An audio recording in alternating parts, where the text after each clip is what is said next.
네, 오늘 우리는 헌정사상 처음으로 전직 대통령 형사재판의 전 과정을 보고 들었습니다. 바로 그 법원 방청석에서 재판을 취재한 김태영 기자가 나와 있습니다.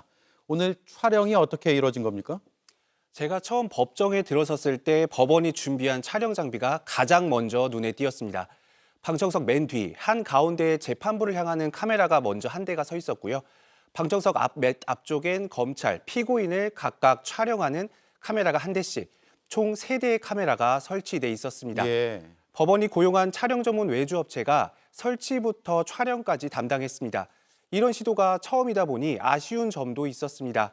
생중계 방식은 아닌 시차 중계란 점, 사생활 보호를 이유로 보석신문의 중계는 허용하지 않은 점 등이 그렇습니다.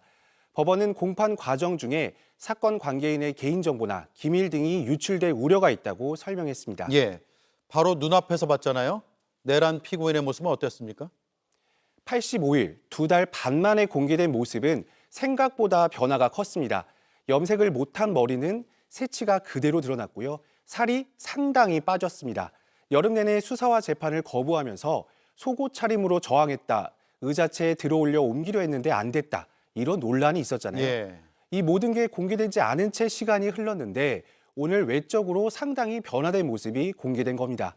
카메라가 있는 법정에서의 모습은 내란 재판 때와는 사뭇 달랐습니다. 제가 내란 재판 때도 방청석에 있었고요. 그땐 텍스트로만 전해드릴 수밖에 없었는데요. 당시엔 검찰이 공소 사실을 설명할 시간보다 훨씬 긴 82분 동안 혼자서 발언을 했었습니다. 예. 그런데 오늘은 카메라가 비추자 발언을 상당히 자제했습니다. 카메라 비추니까 발언을 자제했다. 그 와중에 카메라를 의식했다는 얘기네요.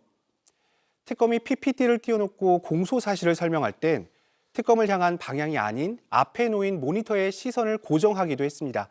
중간중간 특검 쪽으로 시선을 돌려 쳐다보거나 변호인과 대화를 하는 모습도 볼 수 있었는데요. 내란 재판에서 눈을 감고 상당히 오랫동안 움직이지 않는 모습이 있어 논란이 되기도 했는데 이번엔 그런 모습을 찾아보기는 어려웠습니다. 예. 그런데 카메라가 빠지고 나서 돌연 태도가 바뀌었죠.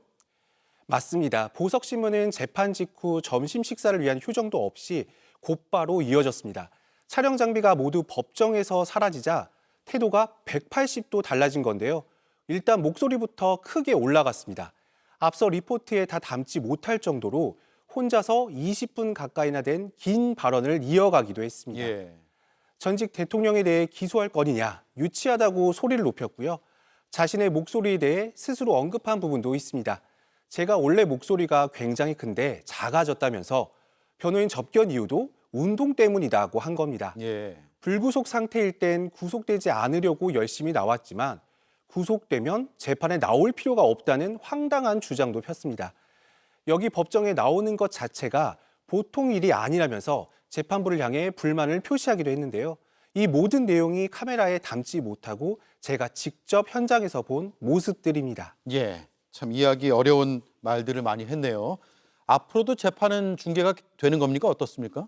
네, 내란 특검은 일단 앞으로도 중계 신청을 하겠다는 입장이고 당장 다음 주 화요일에 열리는 한덕수 전 총리에 대한 첫 재판도 중계 신청을 했습니다. 예. 특검법에도 보장이 됐기 때문에 법원이 특별한 이유 없이는 특검의 중계 신청을 거부하긴 어렵다는 전망이 많습니다. 향후 최상병 특검, 김건희 특검도 중계 신청을 잇따라 할 수 있습니다. 네. 법정에서 방청석에서 재판을 취재해서 생생한 소식을 잘 들을 수 있었습니다. 김태영 기자였습니다.